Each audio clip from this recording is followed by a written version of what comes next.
share this with you today. We are passionate about mental health, especially when it has to do with relationship. Thank you for joining me, Heritage. Thank you, Ladi Fashions. Thank you for joining. I'm seeing a lot of people. Thank you for joining me this afternoon. Thank you, everyone. Thank you for joining this morning, afternoon, and evening, depending on the time or time zone of the world that you're in at the moment. When trust breaks, what next? This issue of trust being broken, vows being shattered, dreams, vision of a home and a blissful relationship that looks like a mirage because something just happened. Somebody slipped off, and because there's a sleep, I mean sleep, not sleeping, it becomes a pain that cannot be explained. Anybody that tells you that it can explain the pain of infidelity, that person is lying. Nobody can explain the pain that comes when a spouse cheats on one another. If you have been listening to me, I've said a lot of things about the pain and, of course, the trauma. The cheated spouse goes through stages of trauma: mental, emotional, psychological torture. You are like shock and denial. You are trying to mask it. You don't want to show your emotions. You don't want to let people know this is what I'm going through. You are just there. Sometimes you are permanently numbed. Numbed. You don't have a feeling. You don't have emotions. Sometimes you are thinking of, why am I here?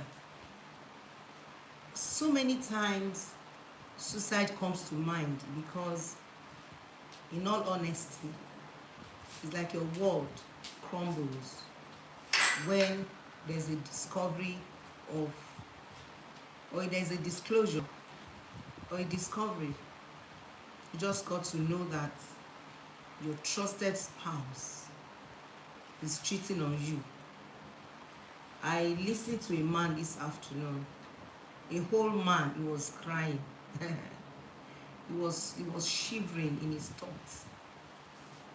Now, let me quickly say this to everyone that is struggling with your sexuality. Probably you have problems with sex, you are acting out and all. Please just understand that you are going to be exposed. It's not a negative prophecy. You are going to be exposed. Every addict is living on a borrowed time. If you are addicted to sex, you are addicted to gambling, you are addicted to alcohol, you are addicted to anger, just know that shortly that thing will come at you, staring you at the face. And that is why it is better to quickly seek intervention. Try to go and get into therapy and choose the path of healing, because in my language, let me say it in a way. They said, I will interpret it, but let me say it in English first. You don't want people to know, then don't do it. Má ṣe lògùn má mọ̀. You don't want anybody to know, just don't do it. Because if you keep doing it, it's going to come to the open. As simple as anger addiction, it will expose you. And when the consequences comes, a lot of people have been wondering, when I say you can't choose your action and choose consequences. Let me give you a practical example. Probably you were really hungry, you're starving, and you just saw somebody's bag at the mall or probably in the car or something, and you took the bag and you are caught. Thank you. And you are caught. The truth is, you are caught. The people that are around you can say, please, please, he's hungry, leave him. Some can say he's a thief. I saw his picture in our neighborhood. It looks like an armed robber that came. Some would rush into jungle justice and put tire on that person's neck and, almost pouring gas or whatever. Now, the person that has stolen has chosen his or her actions. You can't determine the consequences. The consequences of your action is determined by the law or by the people around. And that's why whatever you are dealing with or is dealing with you or is eating you up or you are masking, seek intervention. Now, the truth is, some of you are hearing me. You've been acting out back to back, and somehow, oh my God. So I want to share somebody's recent story with you. I just handled that case a few hours ago, and I want to buttress it with what I'm saying now. You are not intentional about seeking intervention, crying out and say, help me, something is eating me up. And you continue as if nobody knows. I told you you are living on a borrowed time. If you don't want anybody to know, please don't do it, because it's going to come to the open. And it can cost you more. Some of us, we've been consistently engaged in an act of sexual activities. You go to strip clubs, you go to prostitutes, you go in deep in pornography, you masturbate, you do all sorts when it comes to your sexuality. In my profession, you don't blame people. You don't blame people. If you have a question and you want to go live, please let me know. I can take you to take questions. No, just say I have a question, I want to go live, I would bring you in on Instagram. Now, you refuse to seek help. You just felt, I'll be okay, I'll be fine, nothing is wrong. You can't be saying that. Your sin will find you out. You're going to come to a place where what you are hiding will come to the open. You can choose your hiding act. You can choose to mask. You can use concealer, foundation to cover the, all those things that are there. But the truth is, you cannot choose when you are going to be exposed, and you cannot choose what would happen after the exposure. I've noticed people that have acted out in their marriages, that committed adultery, that probably their spouse gets to know, and and it's like, what else do you want? I've said sorry, I've begged you, she's not forgiving, she's not letting go. What is it? You are too proud. Whatever, I will get somebody else. If you drop me, another person will take me. Excuse me. I know a lot of people react when they are trying to persuade their spouses, and it looks as if they are walking through the wall, or they are getting this bounce back in that it's not just it just makes sense, quote and unquote. To everyone that is hurting, to everyone that is betrayed, hear me now and hear me clearly. The pain is not explainable. You cannot explain what it means to a man or a woman when trust is violated. You cannot. And let me be honest with you. The battle does not end. The battle does not end. The only thing that ends it is getting into therapy. And when I talk about therapy, let me break it down here for people that are not that are in diaspora. Hear me very well. If you're an African, our cases are culture sensitive. Our cases are culture sensitive. Marital conflict, infidelity, whatever it is that you are going through, and you are in the diaspora, you are not in Nigeria, our cases are culture sensitive. Culture sensitive. So don't assume that I'm not living here, and I want to, seek intervention wherever you are.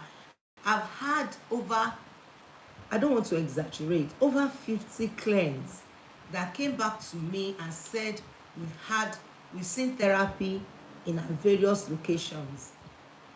I'm talking about people in diaspora, London, America, Germany, Russia, any part of the world. As long as you're an African, your case is culture sensitive.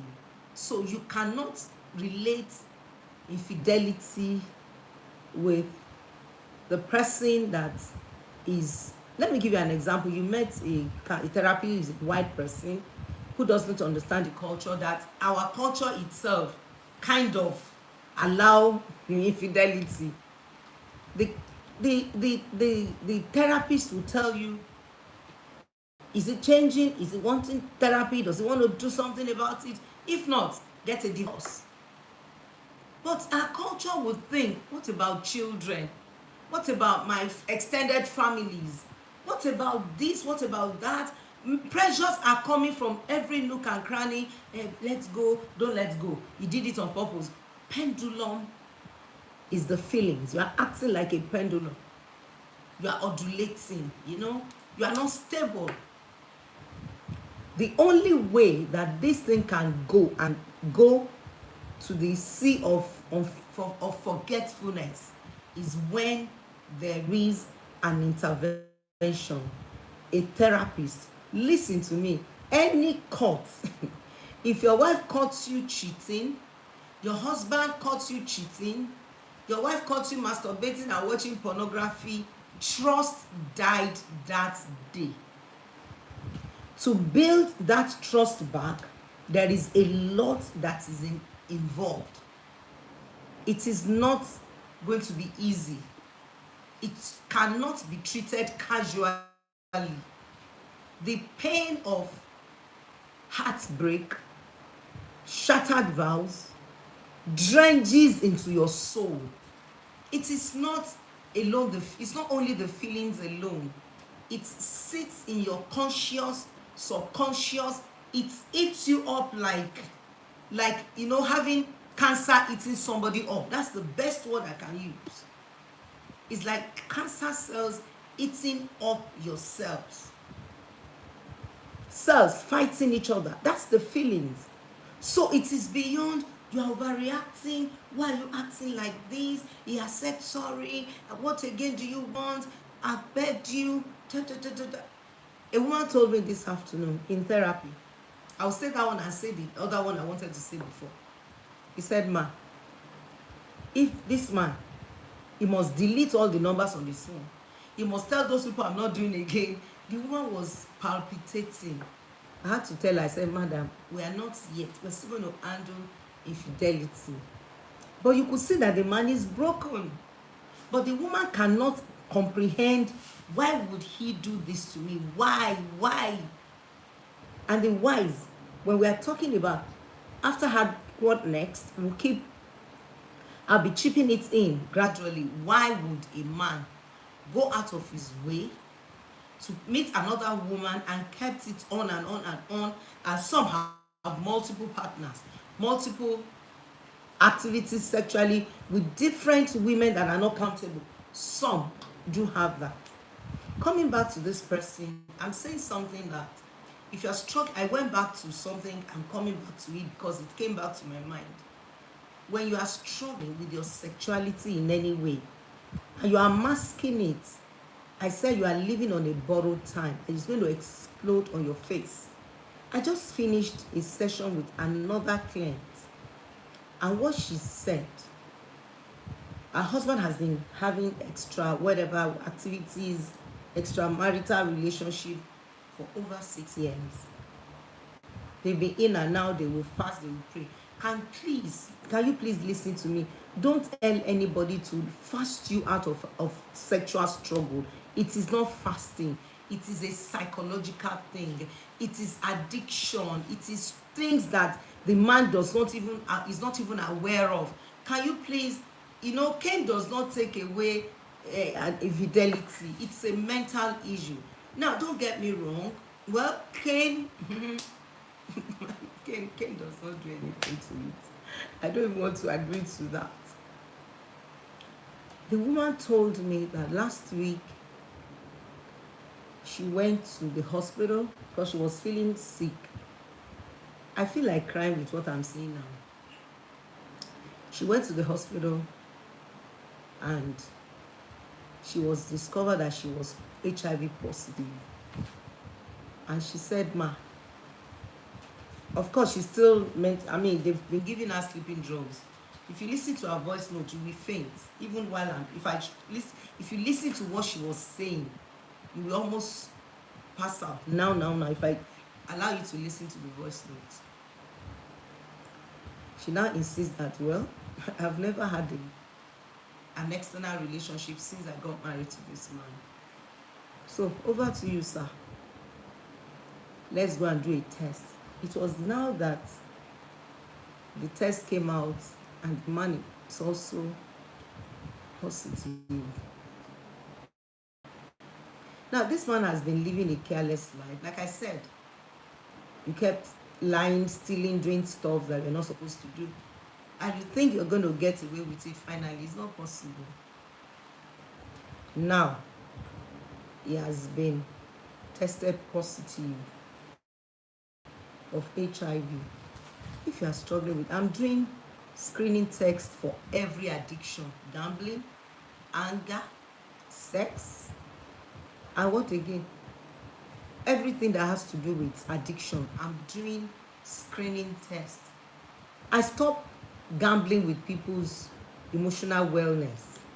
You don't go to a doctor that will treat you without knowing the source of your problem. What the screening test does is to go to the point of your issue and treat it plain, clean, and you are whole, you're total, you're complete.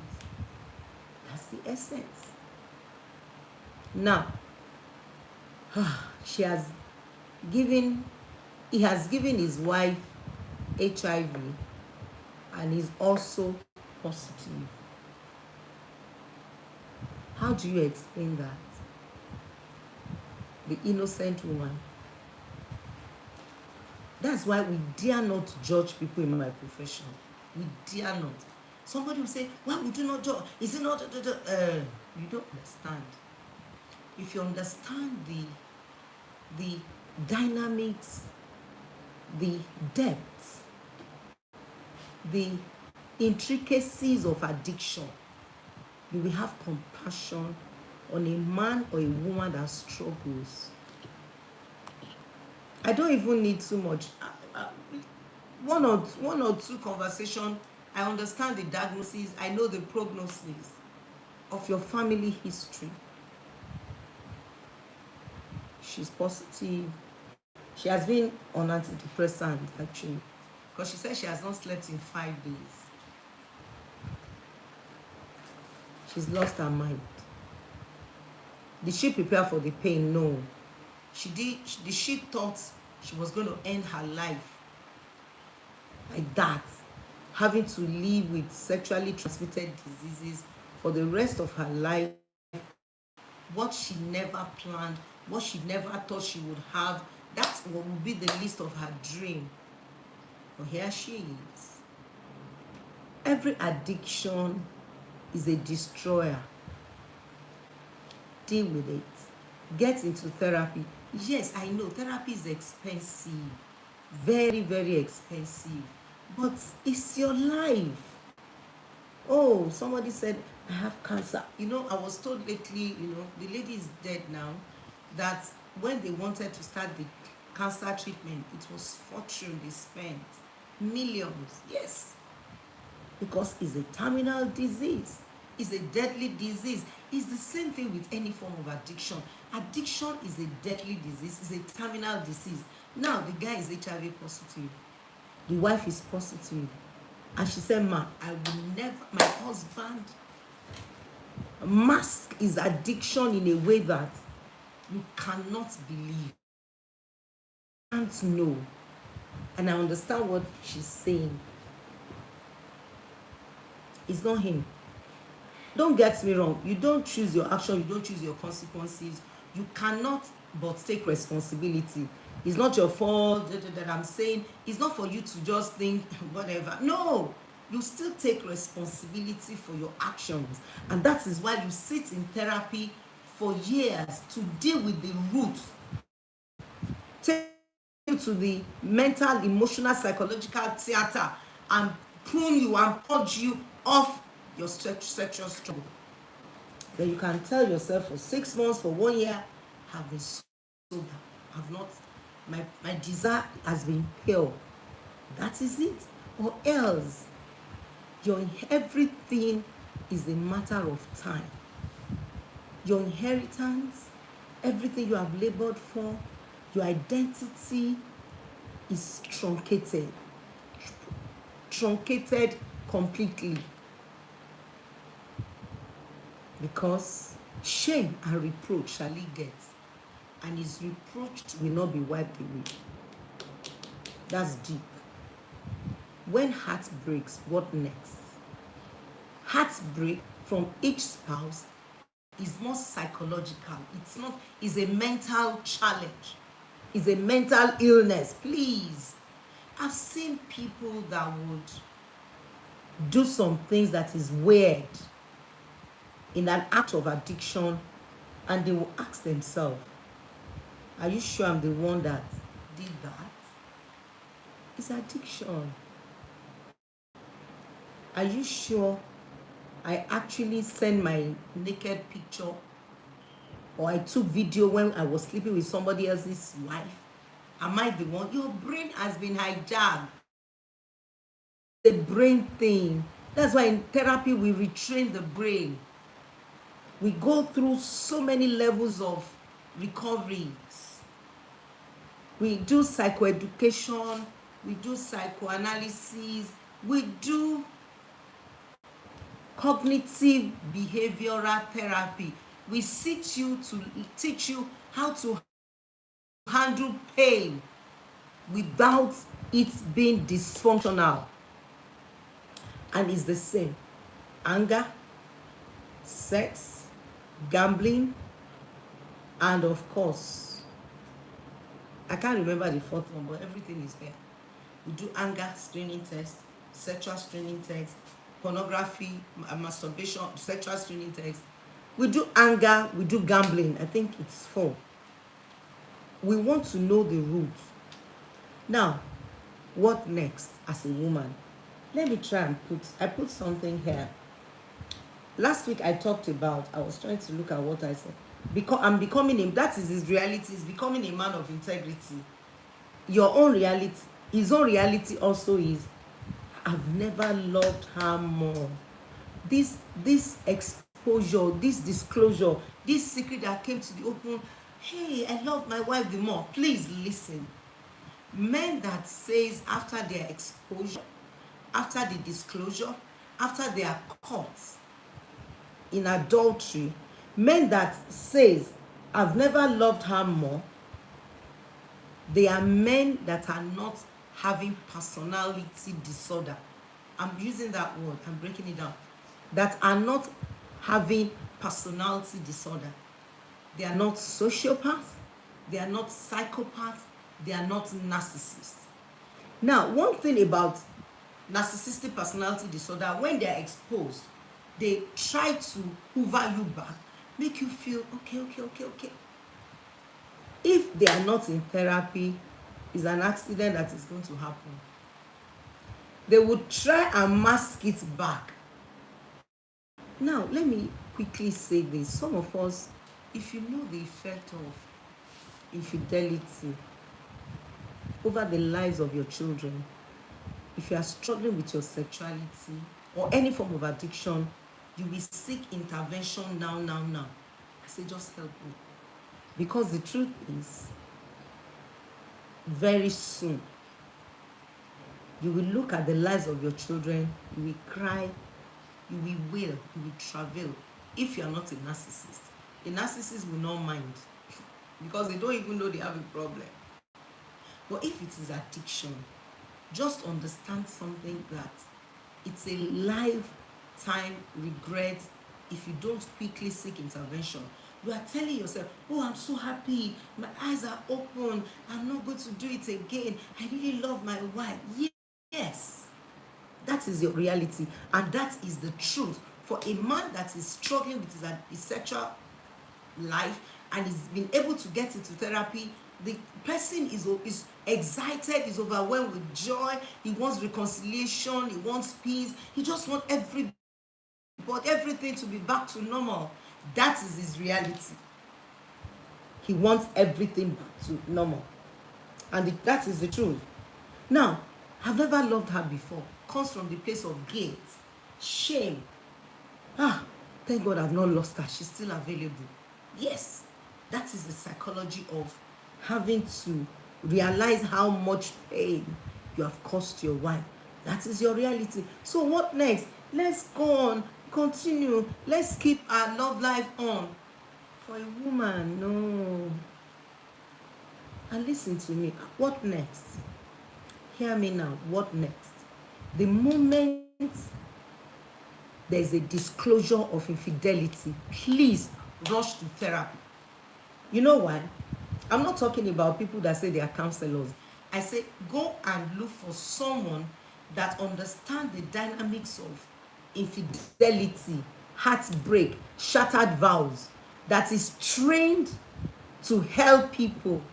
One is here talking to you. That is my major field. I get excited when I see men sober, men chaste. I get excited when I see women seeing that, okay, so this is the reason, now I understand. I get so excited. I'm happy. At least get into a place where it is safe, you will not be judged, your pains will be validated, a safe place, not church and religion that will tell you, why did you allow, why did you commit adultery, what is wrong with you, you are not spiritual. Excuse me, addiction is not in the heart, it's in the brain. Sexual, any form of addiction is not in the heart, it's the way you medicate a wound that is in your soul that you don't treat. I've said it multiple times and I'm saying it again. So what next? After the heartbreak, seek intervention. Get into therapy. Talk to someone. Be vulnerable. I know it can be overwhelming. I remember a lady. She chattered. She paid flight tickets. Chattered all the pastors to come around and let them discuss. No clue, because not only that the person is an addict, is also a narcissist. No clue. Nothing came out of it. Now, it can be overwhelming if you have to say the story again and again and again. You know, I was telling a lady, I said, I understand how you are feeling, not wanting to talk. You know why? You have said it 1,000 times. One. Number two, you are trying to mask the pain and pretend as if everything is fine, no problem, everything is okay, that's fine. And somebody is now asking you, tell me again. Oh God.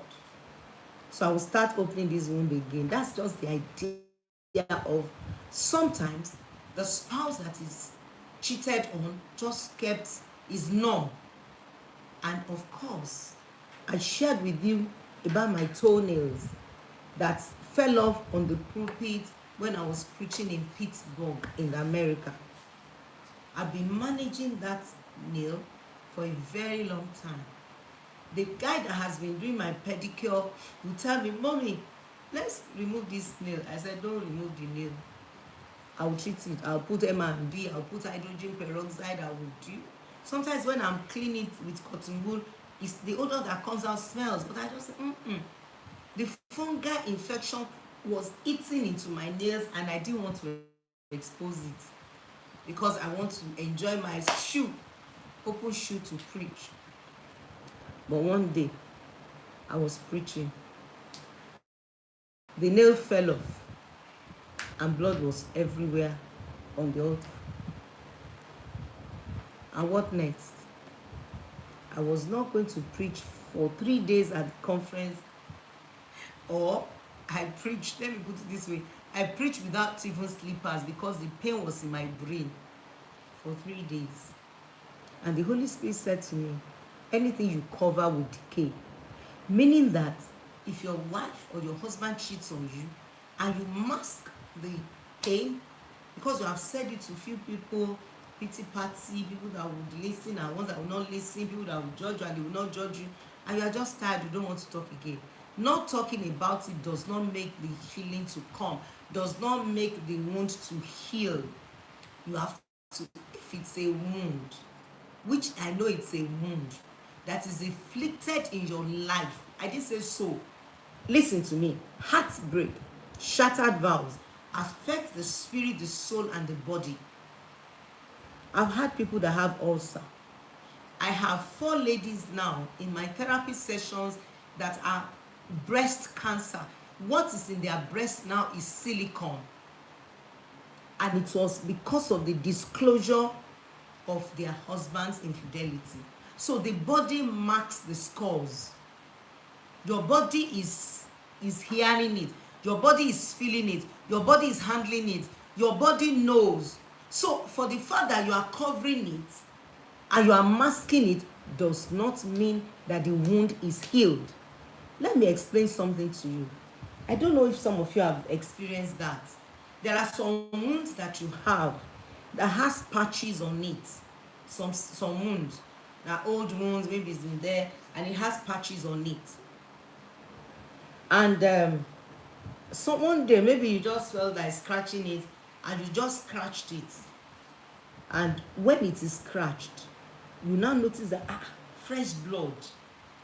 Now, that thing was not even paining you again because there's patches on that wound. You'll be wondering, where is this blood coming from? You start looking for tissue or something to clean it. That is how it is when there is a wound that is not healed. When you scratch it, the blood will be fresh. That is why when people are addicted or you are struggling with anything and you don't go to therapy, the truth is you will be bleeding till your old age. That's the weird part of it. You will bleed and bleed and bleed. You bleed on your children. Hey, maybe I should digress a little bit on the children. You transfer aggression. You neglect their well-being. When you are married and there is infidelity, you transfer aggression to your children. Where 2 elephants fight, is grass that suffers. Those kids feel it.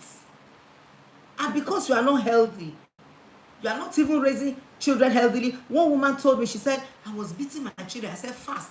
A child of 1 is 6, 1 is 5, or 1 is 4, 1 is 7. You are telling, pray for mommy, pray for mommy. Mommy's head is hot. Pray for mommy. He said for 3 days he did not feed the children. Those children are human beings. They are not tables. Meaning that they have already into that web, into that trauma, into that broken trust and shattered vows. They are feeling the impact. What do you expect when those kids becomes anything? Let them be intellectually super. It is impossible. And that's where the challenge is. And that's why I'm screaming. That's why I'm talking. That's why I'm saying all of this, so that you will understand that when trust breaks, what next? Number one thing that is next is not going to talk to people that will be helping you to throw pity party. You are not in the pit. Somebody should pity you, please. Don't let anybody, oh, sorry. It's good to have people that would, give you condolences, feel for you. It's okay. It's not a problem. But where the problem is, really, is the fact that they are not going to suffer. They are not going to prefer any solution. They are not giving you answers. They will not. They cannot. Because they don't understand why. One of the things that helps people that are in therapy is the fact that you trace it. That's my nickname. You trace it, you embrace it, you erase it and start replacing it. You yourself will trace your own roots. What brought me to this marriage? Why was I attracted to a man or a woman like this? can you just get into a safe place where therapy is thorough, on point? And let me be honest with you, I remember my mentor in the US said, he said, I can count on my 5 fingers people that deals with issues like this in the body of Christ, and it's still very, very minimal. The harvest is ripe, but the laborers are still very, very, very, very few. The laborers are few.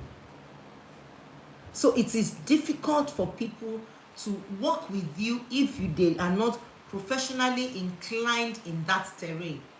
It's a different zone on its own when you are dealing with heartbreak, infidelity, trauma, any form of addiction. It is another terrain, and I'm very, very, very, very worried, and put it that way, very, very worried for this generation, especially the body of Christ. They are so oblivious to the intricacies, the nitty-gritty of this struggle. They just assume when you are born again, you are born again. That's not true. Jesus said it. He said therapy like he said it like that. He said when Matthew 12, 43 to 45, he said when an unclean spirit goes out of a man, when you give your life to Christ, unclean spirit goes out of you, clear. He said, I will come back and check. You used to masturbate, you watch pornography, you are to strip clubs, you do all sorts before you became born again. The moment you are born again, that is the person that composed the song.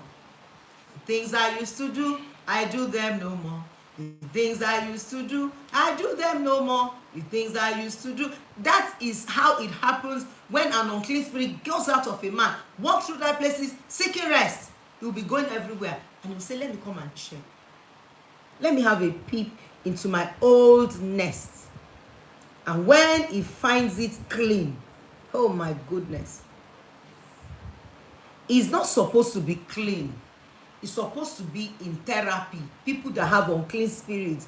So when you are born again, you need to be in therapy to deal with your baggages and jettison and take your life back. You are not born again in the soul. You are not born again in the body. You are born again in the spirit. It is that spirit that unclean spirit goes. But the soulish problem, the soulish burden is there. And when there is no therapist, you don't have somebody you can be vulnerable to, you don't have accountability person, you don't have a safe place to be. Oh God. What you will do after that experience, after you had given your life to Christ and the devil came to check, those spirits comes to check, and they don't find you accountable in therapy, they don't find commitment, they don't find service, they will come at you. I've seen believers that does things as if they were never saved because they did not treat the wound, they did not treat the addiction, they did not work on the things, they did not deal with what has been dealing with them before they came to Christ. So you must deal with what is dealing with you. You must be ready. What next after heartbreak is therapy. That's the summary of today's episode.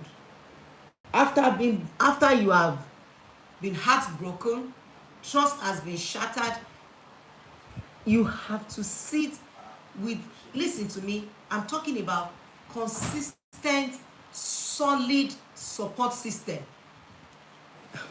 You can't run away from that. You can't shy away from it. You have to be consistent. That person, that's your therapist, is your accountability person, is your dumping ground, is your venting ground. Sometimes you can feel weird. I had a client that was into multiple sexual activities. I'll close with that. Before he became a believer, he said, when I gave my life to Christ, we were all over the place, casting out demons, doing evangelism, on fire for God. He said he went to do NYC. This is somebody's story, no name, no face, no identity. He said he went to do NYC. He was still doing fellowship, evangelism during his corpus days. He was really, really doing well. He said, I just came home from my NYC, where he was posted. Just came home to see his parents, And he said he had to sleep in a friend's house. And he said one lady slept carelessly. You know what I mean? Open her body. You know, some ladies, they are not ladies. They don't know how to comport themselves. So we can't blame them too. They are also dancing to music. They don't know it's playing everything. So he said he didn't do anything. He didn't touch the girl.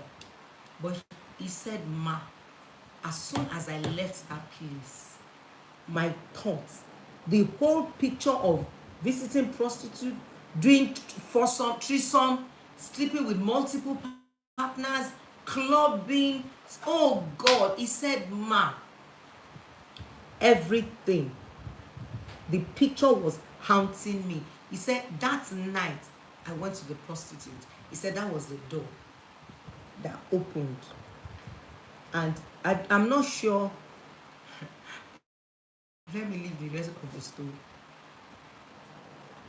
Imagine if he was in therapy and he comes and calls his accountability person. Please, ma, please.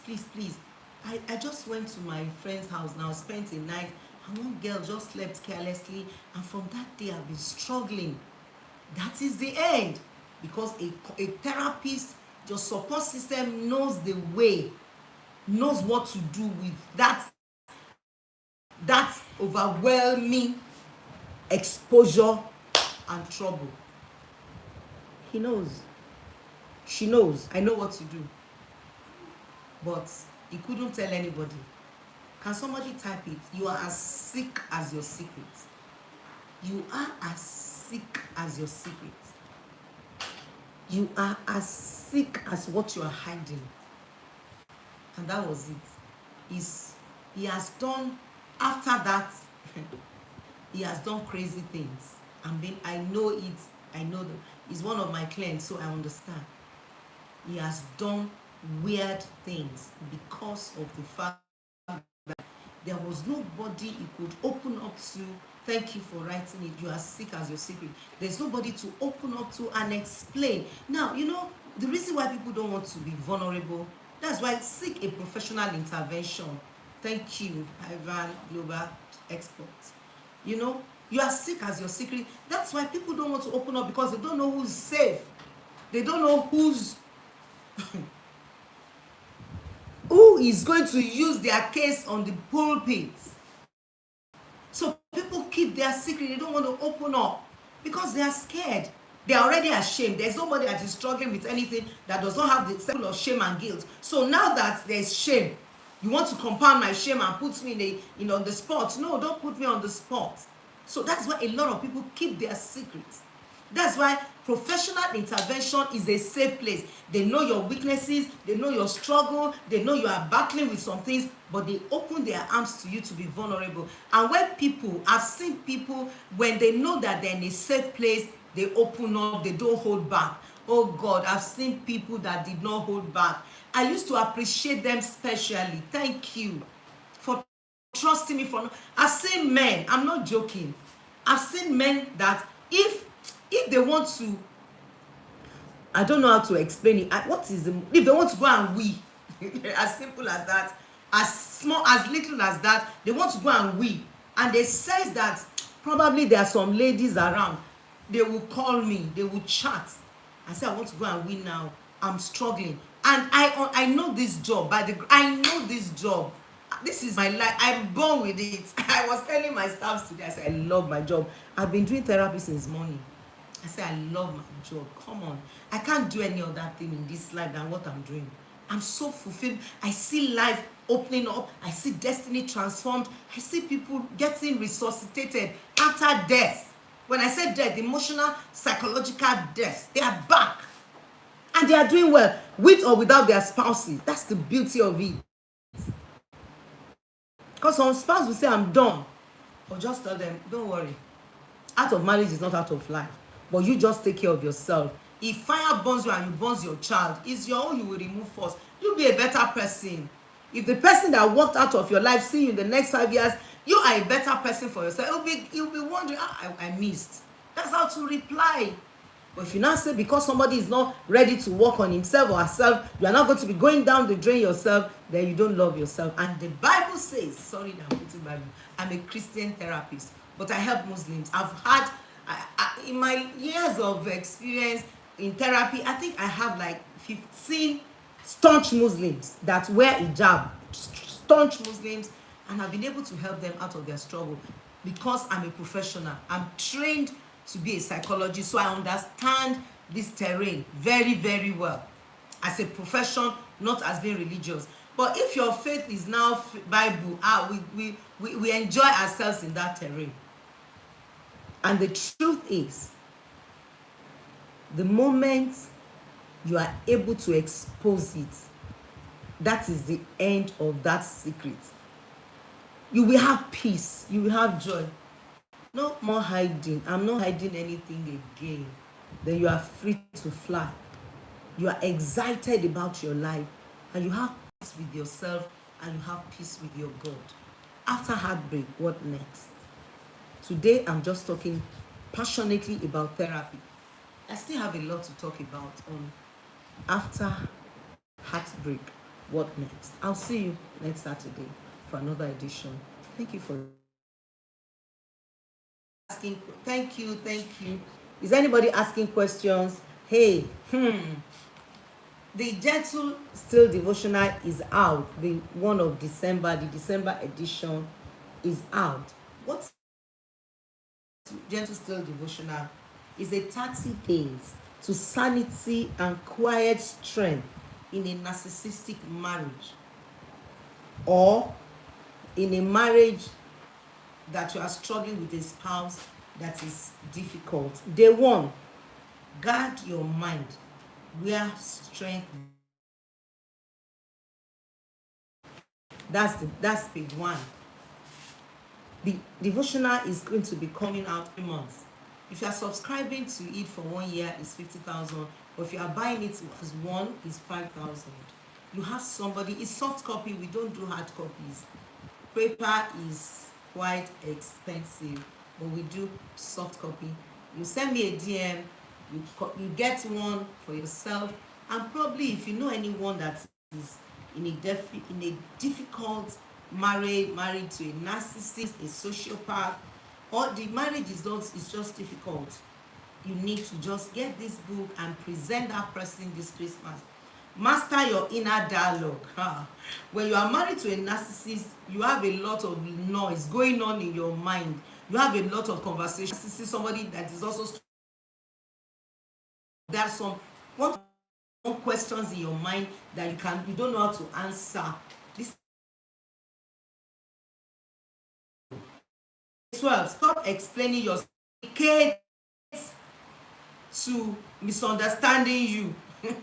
Stop explaining yourself to people committed to misunderstanding you. There's nothing you want to say. There's no way you want to explain yourself in that difficult marriage, in that narcissistic marriage, that people, you can't explain it. You are just not, it's not explainable. This book is a lifeline. That's day 12. Let me look at day 18. Find joy in small victories.